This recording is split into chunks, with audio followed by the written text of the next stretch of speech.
From Weaver to Now, the story of Nina May, Jackie Weaver, Linda and Pam. This is the story as your family has carried it through the years. It is not meant to read like a courthouse file or a census sheet. It is meant to feel like a life.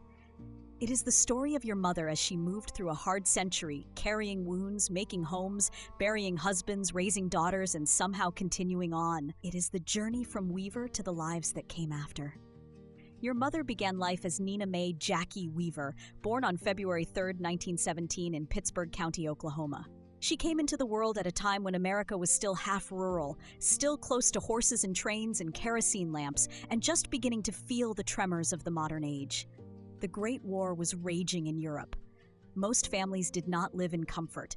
Hardship was not unusual, it was ordinary. People worked, worried, married, buried, and endured. Her father was Charles William Weaver, and family memory has never spoken of him kindly. He is remembered as a man who drank, who could be abusive, and who had little real regard for the weight of being a husband and father.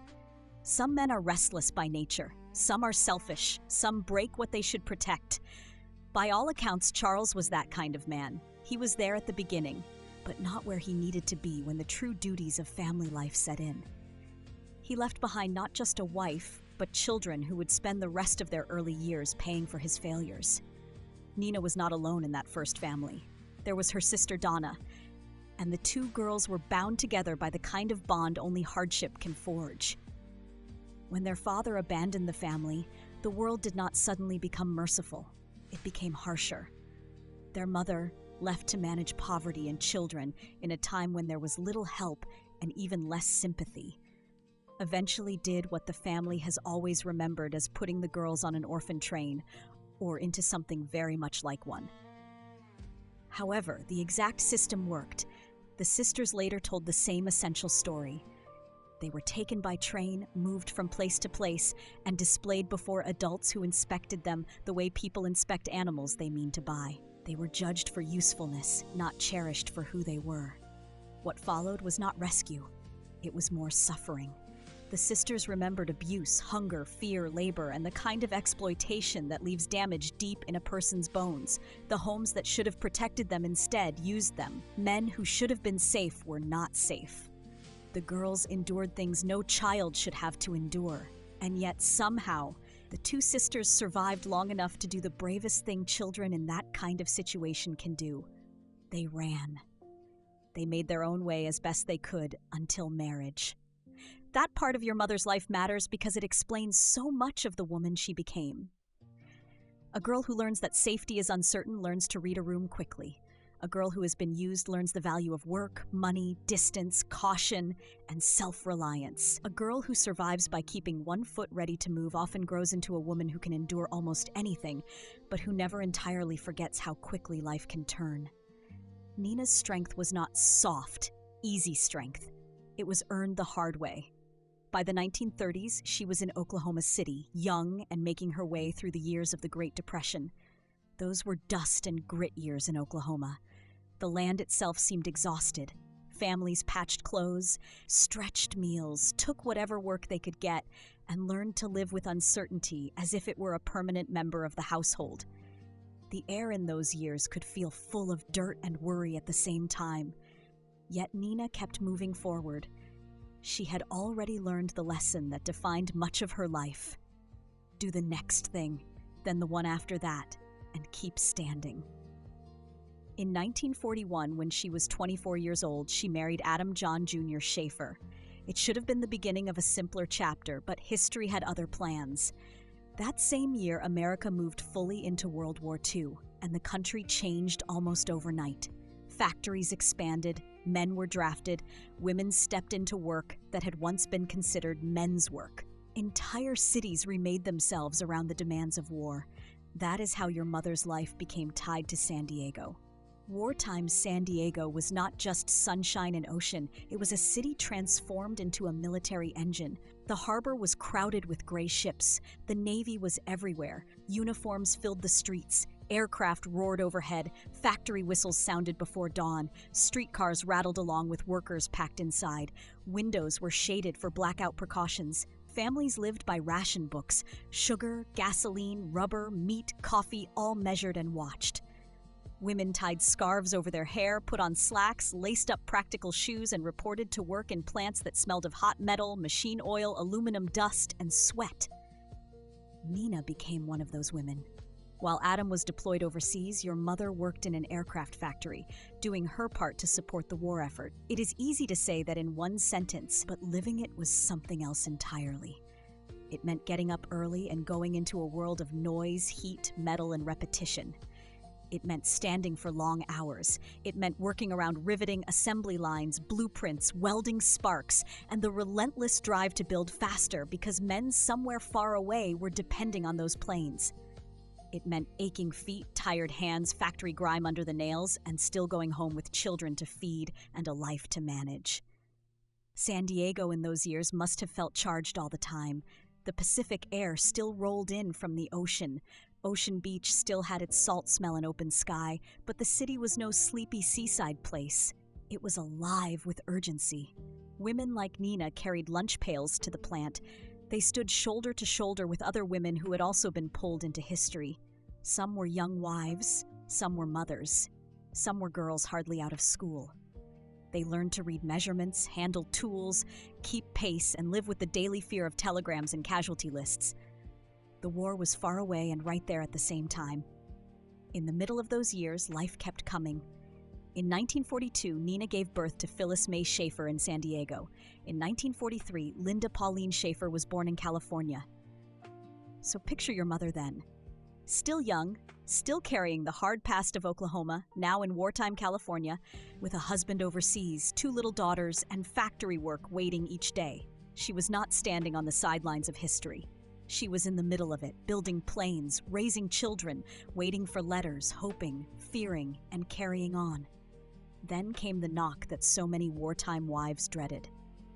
In April 1945, 2 military men came to Nina's door to tell her that Adam had died in Germany. The family remembered the details. He had developed appendicitis, had surgery in a field combat hospital. The operation itself went well, but infection followed. Weeks later, he became septic and died of sepsis. However, it was explained in military language. The meaning was plain and brutal.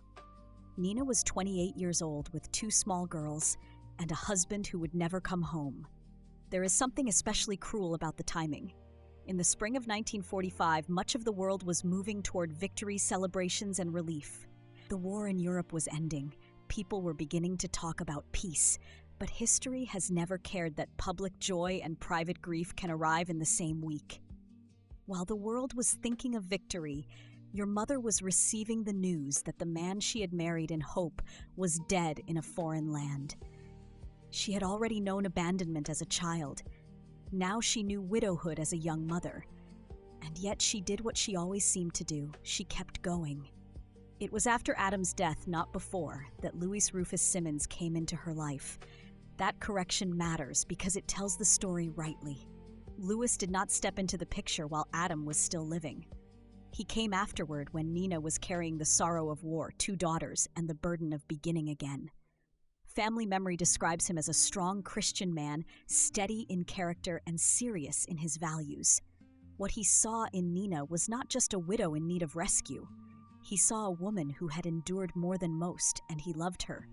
He also loved the 2 little girls she already had. In 1945, Nina married Louis Rufus Simmons. With Louis came a new kind of chapter. San Diego was changing after the war. The city that had thundered with wartime urgency began shifting into peacetime life, though the military presence never really disappeared. Neighborhoods grew, families settled, churches filled, roads spread. The city kept one foot in the sea and the other in the future. For Nina, San Diego was no longer just the place where she had worked through wartime worry. It became home. And Louis brought something beautiful into that home: music.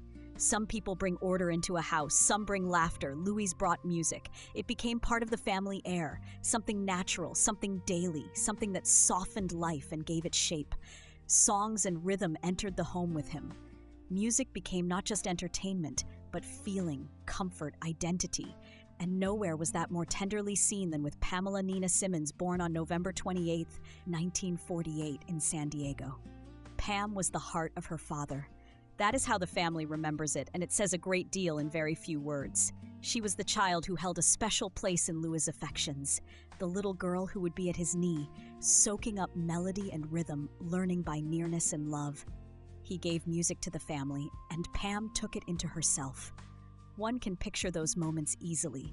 Evening light in a San Diego home, the sounds of family in the next room, Louis seated, little Pam close by, listening, absorbing, learning the feel of songs before she would ever think of it as talent. Music became part of the inheritance, just as surely as any surname.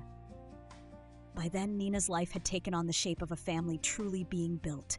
Phyllis, Linda, and Pam belonged to a household marked by work, faith, and music. The years after the war must have felt fuller and steadier than the years before. It was still ordinary life, still bills and meals and school clothes and sickness and Sunday mornings, but it was life with roots in it.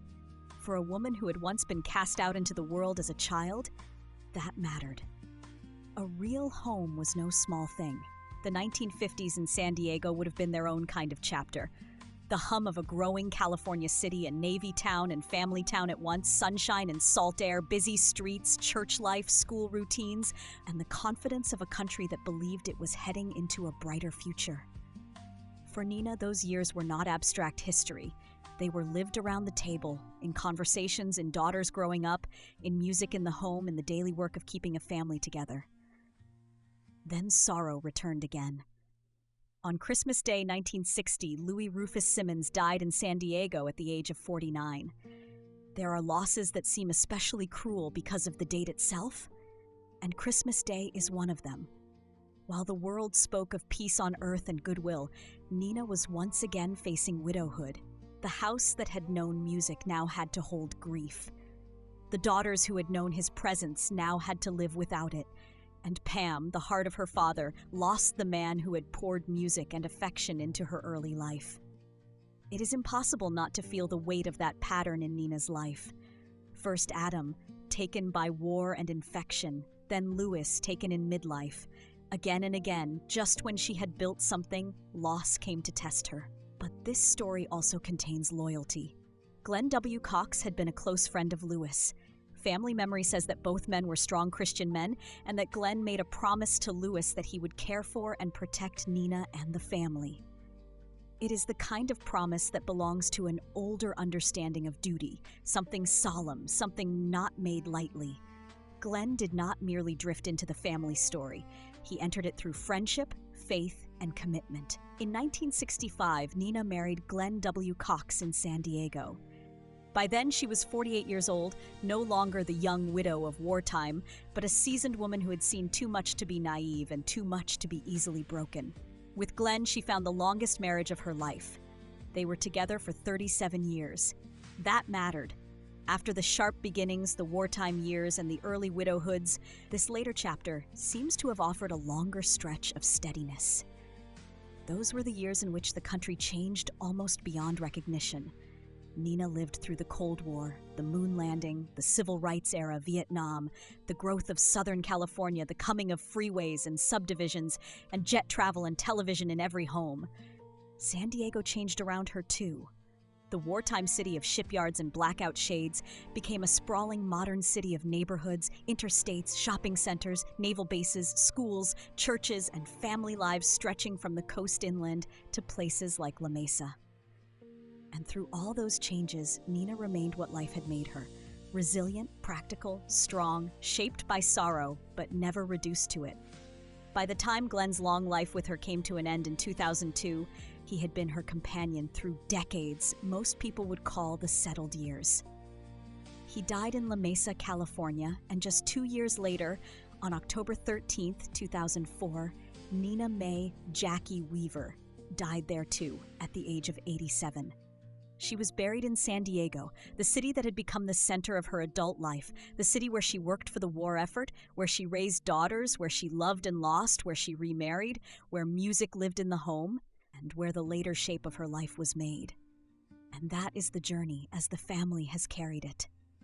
A little girl born a weaver in Oklahoma, a daughter failed by her father and scarred by a brutal beginning, a sister to Donna, surviving with her through hardship that should have destroyed them both, a Depression-era young woman in Oklahoma City, a wartime wife, a factory worker in San Diego building aircraft while the world burned, a young mother with 2 daughters and a husband overseas, a widow after the terrible knock at the door, a woman who began again with Louis Rufus Simmons and built a home where music mattered, the mother of Phyllis, Linda, and Pam, a woman who buried a second husband and then was carried into a third long chapter by the faithfulness of Glenn Cox, a matriarch who lived long enough to see the world change from trains and telegrams to computers and a new century. Linda, your life began in the shadow of war, when your mother was still young and carrying more than most women ever should. Pam, your life began in the more settled Simmons years, when music had entered the home and your father loved you with that special tenderness that family never forgot. Both of you are part of the proof that Nina's life was not only a story of suffering, it was also a story of making family after suffering. The names changed through the years. Weaver became Schaefer, then Simmons, then Cox, and from there moved outward through the daughters into other names and households: Wenzel, Woodard, Borman, Wright, Butler, and the rest of the line that followed. But the deepest inheritance was never just in the names. It was in the strength to keep going. It was in the instinct to work. It was in the refusal to let cruelty have the last word. It was in the making of a home after having none. It was in love given to children despite the lack of love at the beginning. It was in music carried from one generation into another. It was in survival becoming family. That may be the clearest truth of all about your mother. She was not only what happened to her, she was what she built after it. And that is her story, carried from Weaver to now,